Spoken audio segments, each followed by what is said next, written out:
Nah sekarang ada orang yang punya hutang tapi ditagihnya lama banget. Kadang-kadang ada bahasa pas butuh mintanya minta ampun ya.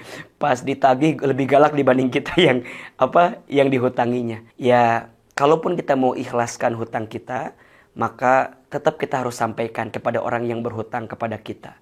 Jadi bab mengikhlaskan hutang dengan bab mengikhlaskan perasaan itu beda.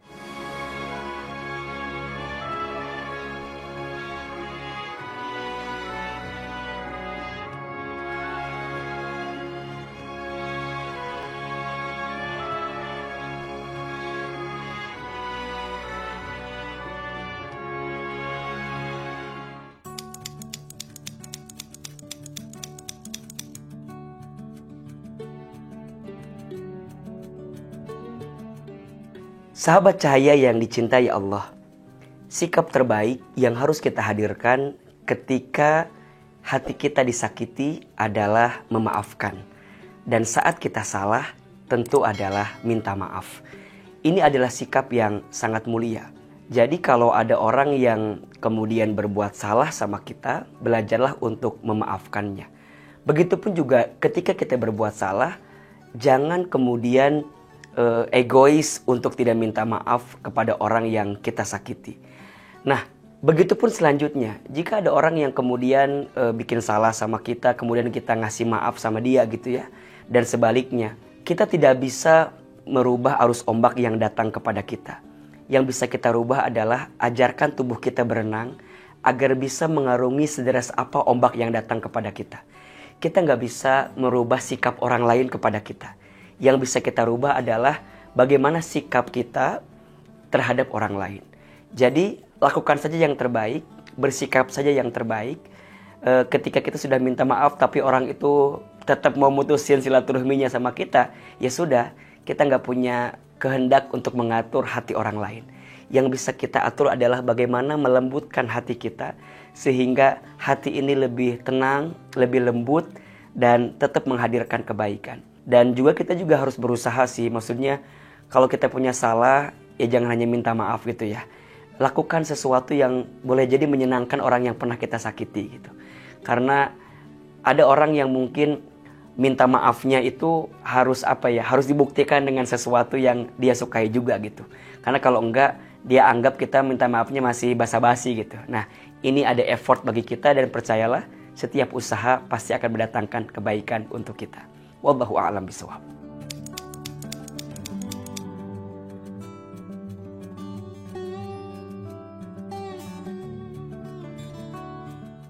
Ya, hati-hati dengan perkara hutang piutang. Hutang ini adalah perkara yang tidak bisa selesai begitu saja di dunia dan bahkan akan terbawa di akhirat kalau kita tidak menyelesaikannya. Maka alangkah baiknya siapapun di antara kita yang punya hutang, segerakan kita untuk bisa menyelesaikannya. Dan Rasulullah SAW juga memberikan satu kabar gembira kepada kita bahwa Allah Subhanahu wa taala itu akan membantu siapapun di antara kita yang punya hutang dan kita ingin menyelesaikan hutang tersebut. Jadi salah satu yang kemudian akan ditolong, dibantu sama Allah adalah orang yang menyegerakan pembayaran hutang. Nah, sekarang ada orang yang punya hutang tapi ditagihnya lama banget. Kadang-kadang ada bahasa pas butuh mintanya minta ampun ya.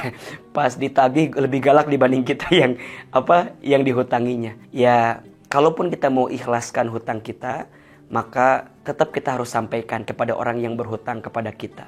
Jadi bab mengikhlaskan hutang dengan bab mengikhlaskan perasaan itu beda gitu. Kalau mengikhlaskan perasaan, mungkin kita nggak harus menyampaikan kepada orang tersebut.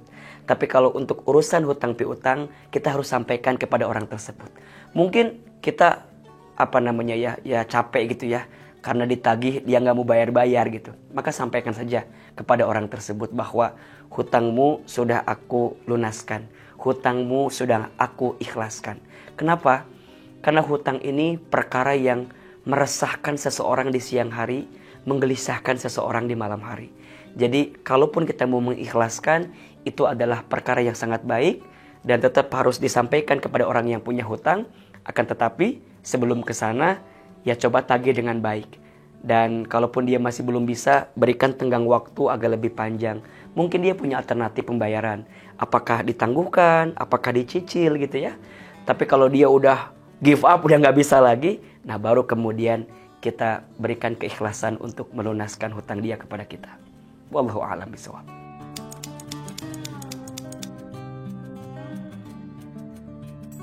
Ya, secara hukum keseluruhan ya tidak jadi masalah ya. Hanya adab dan etikanya mungkin kurang baik. Apalagi kalau kemudian misalnya sekalian gitu ya, setelah habis mandi ya kan juga belum pakai anduk gitu ya, masih basah. Ya, itu sah-sah saja. Akan tetapi kalau dalam kebiasaan sehari-hari lebih baik menggunakan baju, dan secara etika dan adabnya lebih terjaga sih.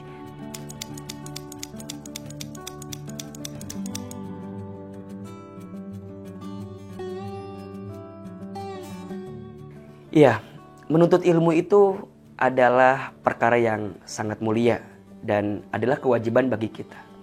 Nabi menyampaikan menuntut ilmu itu adalah kewajiban bagi setiap kaum muslimin dan kaum muslimat. Akan tetapi ketika kita menuntut ilmu, ilmu itu kan harus mengantarkan kita pada dua hal. Yang pertama, semakin meningkat iman kita kepada Allah. Dan yang kedua, semakin baik akhlak kita kepada sesama gitu. Nah sekarang bagaimana mungkin ada seseorang yang kemudian belajar tapi dengan mudah dia memutuskan hubungan dengan keluarganya, apalagi dengan orang tuanya. Na'udzubillahi min dzalik. Sebagai seorang anak, kita tidak boleh menghinakan orang tua kita. Kita tidak boleh merendahkan orang tua kita. Bahkan jika orang tua kita pun berbeda keyakinan dengan kita, kita sebagai seorang anak harus tetap menghormati, harus tetap memuliakan kedua orang tua kita. Kenapa? Karena bagaimanapun kita dihadirkan ke muka bumi ini kan wasilahnya karena orang tua kita gitu. Maka jangan sampailah kita kemudian belajar agama tapi kemudian memutuskan hubungan dengan keluarga apalagi dengan orang tua. Percayalah, ridullah fi ridul walidain wa sukhtullah fi sukhtil walidain. Ridhonya Allah ada pada ridhonya orang tua. Murka bencinya Allah ada pada murka benci orang tuamu. Muliakan orang tuamu, maka Allah akan muliakan hidupmu. Bahagiakan orang tuamu, maka Allah akan bahagiakan kehidupanmu. Maka ayo perbanyak istighfar. Bagi kita yang mungkin suka merasa lebih pintar dibanding orang tua kita gitu ya, lebih ngerasa punya ilmu dibanding orang tua kita. Enggak. Bagaimanapun kita belajar menapaki hidup sejak kecil kan karena orang tua kita juga gitu. Makanya Ahilman tuh agak sedikit tukat sakit hati sebenarnya kalau ada anak yang nanya, "Ustadz, orang tua saya itu ibadahnya gini, ilmunya kurang." Saya jawab gini aja, boleh jadi orang tua kita itu ilmunya kurang karena masa mudanya dihabiskan untuk ngurusin kita, untuk cari nafkah bagi kita. Orang tua kita mungkin ibadahnya kurang karena ya ilmunya kurang, kemudian ya ilmunya kurang karena mungkin selama ini mereka banting tulang untuk ngurusin kita.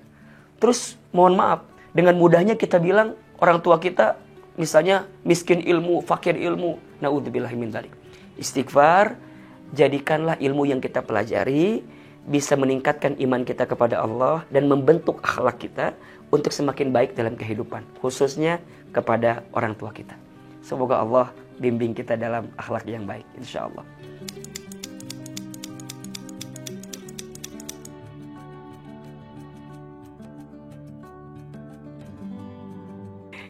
Gini, kita itu harus kemudian diarahkan hidup ini dengan ilmu kan. Dan ilmu itu kan cahaya gitu. Cahaya yang bisa menyinari kita untuk melangkah di jalan kebaikan. Maka menuntut ilmu itu adalah kewajiban bahkan dari sejak kita lahir sampai kita liang lahat gitu. Jangan kemudian menjadikan alasan, Ustaz mending gak tahu aja biar gak dosa. Justru dosa kita adalah tidak menuntut ilmunya gitu. Dosa kita enggan menuntut ilmunya gitu. Makanya pelan-pelan kita belajar ilmu. Nah nanti dari ilmu buahnya apa? Amal. Makanya al-ilmu bila amalin kasyajari bila thamarin. Ilmu yang tak diamalkan seperti pohon yang tidak berbuah. Sekarang gak usah ngomongin amal dulu, ilmunya aja belum ada gitu. Jadi ayo nuntut ilmu, belajar ilmu ya. Karena ini kewajiban bagi kita. Sungguh Allah akan mengangkat derajat. Siapa? Orang yang beriman di antara kamu sekalian dan orang yang berilmu di antara kamu sekalian, darajat, beberapa derajat. Sungguh orang yang menuntut ilmu, dia sedang berada di jalan Allah. Dia sedang berada di jalan kemuliaan yang akan mengantarkan dirinya diangkat derajatnya dalam kehidupan. Jangan samakan antara orang yang berilmu dengan orang yang tidak berilmu. Kenapa? Karena orang berilmu selalu menemukan cahaya untuk bisa menjalani hidup di tengah rintangan kegelapan yang dihadapi. Maka sahabat cahaya yang dicintai Allah, jangan pernah bosan untuk menuntut ilmu. Karena kemuliaanmu itu akan dihantarkan sebagaimana ilmu yang Allah hadirkan untuk kehidupan kita.